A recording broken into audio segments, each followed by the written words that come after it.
The final date goes right on top. Ah, behold, the Tower of Sweetness, 23 glorious dates balanced in perfect harmony. A feat of engineering unmatched since the Hanging Gardens of Babylon. Or at least since breakfast. I've sailed seas calmer than that tower, young feathers. One gust of wind and splat. Your citadel of sugar will be naught but a sticky shipwreck. It's not going to fall, Uncle Suhail. I balanced it perfectly. Watch. See? Solid as a... Oh dear, casualties everywhere. Raisins without hope. Syrup stains as far as the eye can see. You scared me! Now my tower's ruined! Aye, lass, 'twasn't me fault. Dates be fickle things. One moment they're standing tall, next they're diving for the sand. You know, this reminds me of something.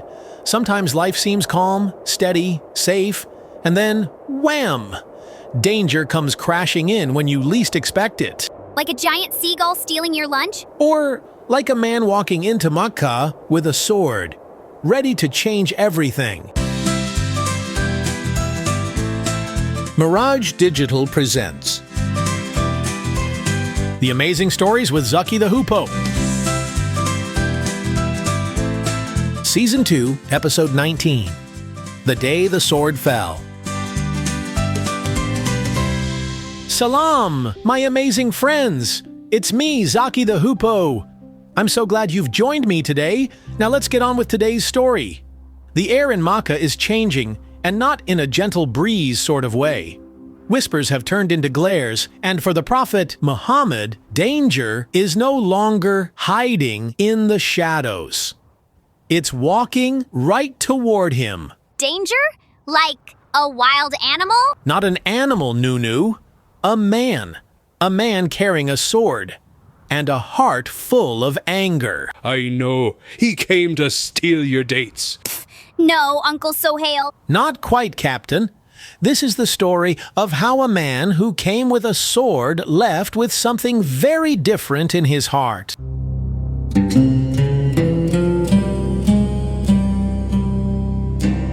The streets of Makkah were restless that day. Market stalls, usually brimming with color and sound, stood half empty. Merchants kept their voices low, their eyes flickering toward a single figure in the distance. And if you listened closely, you could almost hear the whispers following every Muslim who passed. Why were they whispering, Uncle Zaki? Because tensions had grown heavy. Every step the Prophet Muhammad took in the city seemed to rattle those who feared his message of truth. And that fear was about to turn into something much sharper. Umar, son of Al-Khattab, was strong, respected, and fierce in his opposition to Islam. That day, he walked with a clear purpose: to find the Prophet and stop his mission. Aye, and by stop, you don't mean the polite kind, do you? No, Captain. Not polite. Not safe. A man standing on the side of the road saw Umar and yelled out to him, "Umar, have you heard? Your sister. She has embraced Islam." Umar was shocked and surprised. His sister became a Muslim. He didn't like that very much. In that moment, Umar changed his course. The Prophet would have to wait. First, he was going to his sister's house, and nothing, not the heat, not the crowds, not the truth itself, could slow him down.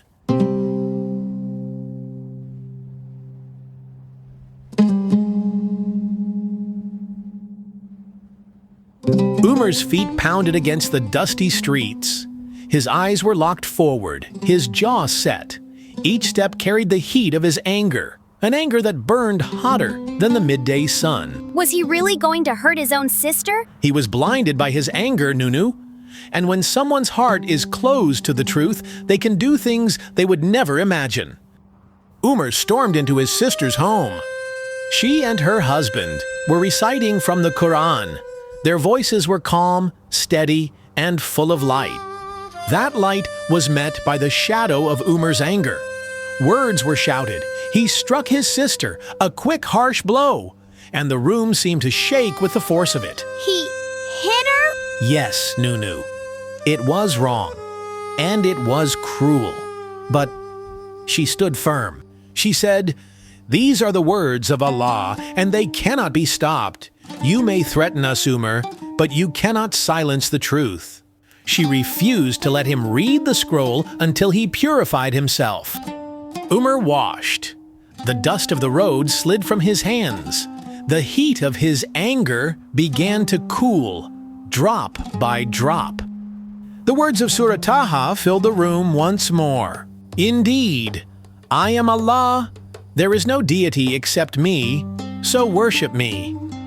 The words reached his heart, softened it, but did not yet turn it. Umar still rose, still took up his sword. The Prophet was still his next destination. So the sea calmed, but the wind still pushed him forward. Exactly, Captain. The storm wasn't over yet. It was just heading toward a different shore.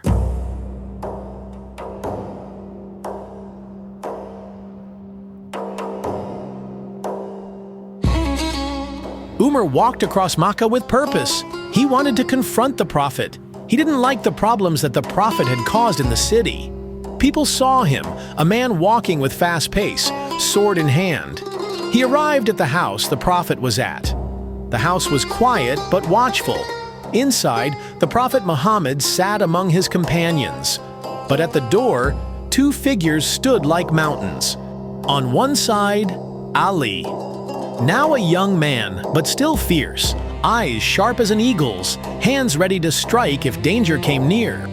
On the other side, Ali and the Prophet's uncle, Hamza, broad-shouldered, battle-tested, and unshaken by any threat. By the barnacles, I wouldn't want to be the person who tried to get past those two. And there, at the threshold, stood Umar. His sword still in his grip, his eyes still hard. Why is he still holding the sword? Because his heart had been touched, but not yet turned.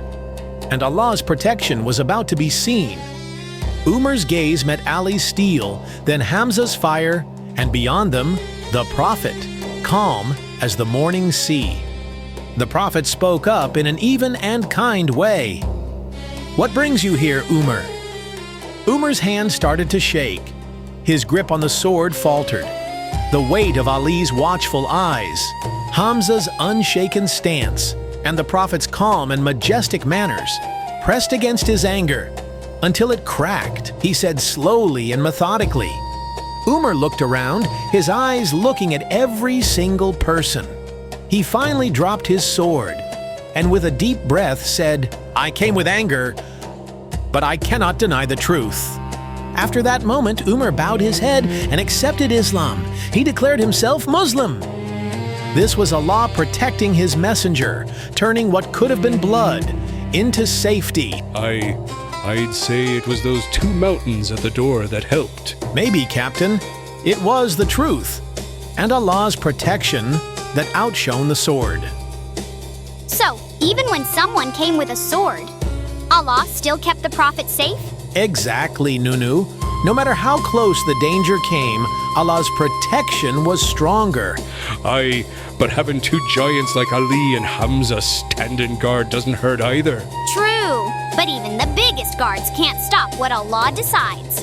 And that's the lesson, my friends. Allah's truth will always shine brighter than any sword, and His protection will never fail His messenger. And that's how, on the day the sword fell, the truth stood taller than fear. I like that one, Uncle Zaki, even if it made my heart race a little. Well, my fine feathered friends, our time today has flown by faster than Captain Suhail spotting a free fish. But our journey through Makkah's history is far from over. Because next time, the Quraysh will strike in a different way. No sword, no battle, but a plan to squeeze the Muslims until they break. Squeeze them? How? By cutting them off from food, trade, even their friends. And the start of a year filled with deep sorrow. Aye, then we'll just get us some crab guards for protection. Claws out, ready to pinch anyone who comes too close. Crab guards? We'll see you next time, my friends, for another amazing story. and maybe a few too many crabs.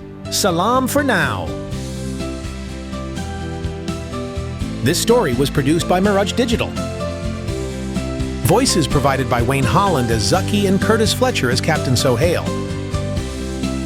Episode written, directed, and edited by Syed Kashef and Atef Hussain. For more content by Mirage Digital, please visit our site at www.mirage.digital. Content copyright and production copyright 2025 by Mirage Digital.